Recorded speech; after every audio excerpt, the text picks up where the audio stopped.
கர்த்தருடைய நேயர்கள் அனைவருக்கும் ஸ்தோத்திரம்.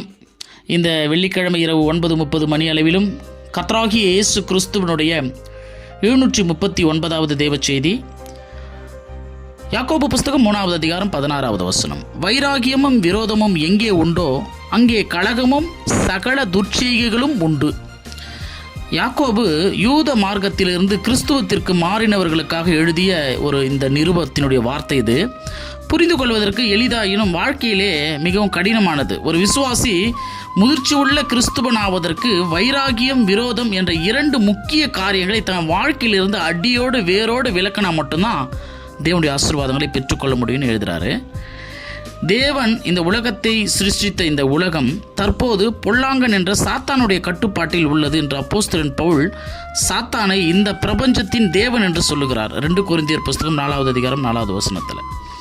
கிறிஸ்துவர்களின் மத்தியிலே பிரிவினையை உண்டாக்க பிசாசு பயன்படுத்தும் வழிகளில் ஒன்று அவர்களுக்குள் வைராகியத்தையும் விரோதத்தையும் விதைப்பது தான்.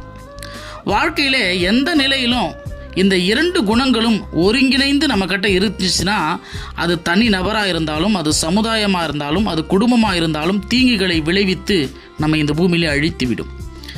ஆகான் பணக்காரனாவதற்கு, செல்வந்தனாவதற்கு ஆசைப்பட்டதுனால தேவனால் சபிக்கப்பட்ட பொருளை இச்சித்து ஆசைப்பட்டு தன்னுடைய குடும்பத்துக்கு, இஸ்ரவேல் ஜனங்களுக்கும் ஒரு மிகப்பெரிய பேரழிவை கொண்டு வந்தான்.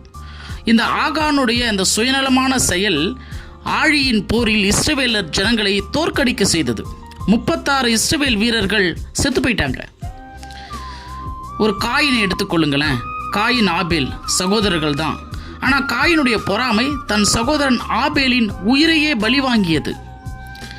மிரியாம், ஆரோன், மோசே இவர்கள் வாழ்ந்த நேரத்தில் தேவனால் தெரிந்து கொள்ளப்பட்ட இஸ்ரவேலின் தலைவனாகிய மோசே மீது மிரியாமும் பொறாமை கொண்டது நிமித்தமாக தேவன் கோபமடைந்தார். நெற்றியிலே வெண் குஷ்டரோகத்தை மிரியாமுக்கு கர்த்தர் கொடுத்தார். யாக்கோபு, யோவான் தேவனுடைய ராஜ்யத்தில் ஒரு இடத்தை பிடிக்கணும்னு சொல்லிட்டு இடது பரிசத்திலும் வலது பரிசத்திலும் உட்கார வேண்டும் என்ற அவங்களுடைய தாயினுடைய சுயநல எண்ணம் மற்ற சிஷ்யர்களுடைய பொறாமைக்கு வழிவகுத்தது.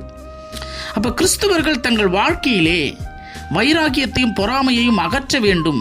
ஏனெனில் அவை தீய வழிகளில் ஜனங்களை நடத்தி இறுதியில் வீடுகளையும் சபைகளையும் வேலை ஸ்தலங்களையும் நம்மையும் பாதித்து அழித்துவிடும். ஆகவே கர்த்தர் இந்த பூமியிலே வைராகியமும் விரோதமும் எங்கே உண்டோ அங்கே கலகமும் சகல துர்ச்செய்திகளும் வரும், அதனால் அவைகளை விட்டு விலகுங்க என்று சொல்லி கிறிஸ்துவ ஜனங்களுக்கு இந்த யாக்கோபின் மூலமாக கர்த்தர் வழிநடத்தினார்.